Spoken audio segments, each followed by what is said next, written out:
شخصیت سال 1393 رادیو آزادی مردی است که یک دنیا اندوه و درد را کنار گذاشت و نقش خود را به حیث یک شهروند برای تقویت دموکراسی و مردم سالاری در افغانستان ایفا کرد.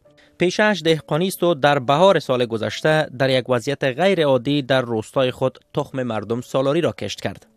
شخصیت سال 1393 رادیو آزادی جواز خان نام دارد.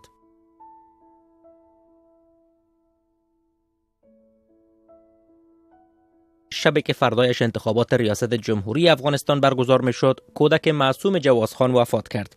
طبق معمول در روز انتخابات باید مراسم جنازه و تدفین دختر 6 ساله جواز خان برگزار می شد، اما این مرد روستایی معتقد به دموکراسی وفات فرزند خود را از همسایه ها و نزدیکان خود پنهان کرد تا مبادا آنها به مراسم جنازه بیایند و از رأی دادن باز مانند.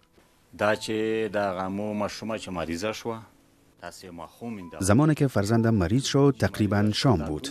در بالای کوه یک دکتر عادی است. نزد همین دکتر بردمش. در شب به آن نقطه کوه رفته نمی شود چون خطرناک است.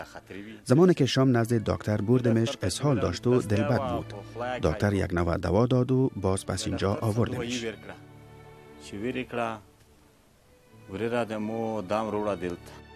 فردا یعنی 16 ماه حمل 1393 که یک روز تاریخی در افغانستان بود، جواز خان ساعت 7 صبح تقریبا با همه اعضای خانواده‌اش در ولسوالی تنه ولایت خوست به مرکز رایدهی رفت تا رای بدهد.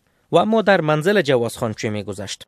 خانم و مادر جواز خان کنار جنازه کودک 6 ساله نشسته و از خداوند صبر می‌خواستند. خداوند برایم صبر داد. غمم را در سینه نگه داشتم. پدر و مادرم را هم خبر نکردم. تنها من بودم و خوشویم. دیگر هیچ کس نبود. حتی فرزندان کاکایم را هم خبر نکردم. تنها 2 نفر در کنارش نشسته بودیم. هنگامی که جواز خان تلفنی برایم خبر داد که در حال برگشت هستند، همسایه ها را خبر کردیم که بالای ما چونین حادثه شده.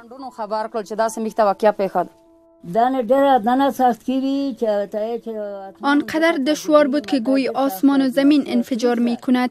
مرگ یک عزیز خیلی دشوار است. در این دنیای فانی یکی مرگ و یکی هم مریضی خیلی تلخ است، ولی ما صبور هستیم. به خداوند اتکا کرده صبر کردیم. دموکراسی نوپای افغانستان هنوز در میان همه مردم مفهوم خود را پیدا نکرده. جواز خان هم نه به مکتب رفته و نه به پوهنتون که از مفاهیم اکادمیک دموکراسی آگاه باشد. با این هم انتخابات برایش مهم بود. آنقدر مهم که اندوه فرزند خود را در سینه پنهان کرد و به مرکز رایدهی رفت. اندک غمگین بودم، ولی مشکل فقط این بود که در آن زمان کسی به درد فرزندم نرسید و با ما همدردی نکرد. اما باز هم افتخار می کنم که افغانستان ویران نشد، دوباره به ویرانه مبدل نشد، حوادث مرگبار رخ نداد. باز هم می گویم در انتخاباتی که ما کردیم مهم نیست که در آن احمد برنده شد یا محمود. مقصد این که از خداوند می خواهیم افغانستان را برای ما آباد کند که تباه و برباد شده ایم. هرچی میشنویم مرگ است و مرگ. چه خبره که مرگ. جواز خان 38 ساله دهقانی است که در یک خانه معمولی بنا شده در بالای کوه زندگی می کند.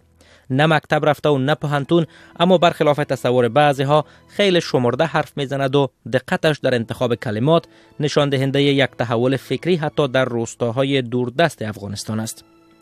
جواز خان در انتخابات سال 1393 تا پایان پروسه رایدهی جنازه فرزندش را پنهان کرد تا مبادا مردم با اشتراک در مراسم جنازه از رایدهی باز مانند. او میگوید حتی اگر دستش هم قطع شود در انتخابات بعدی شرکت خواهد کرد.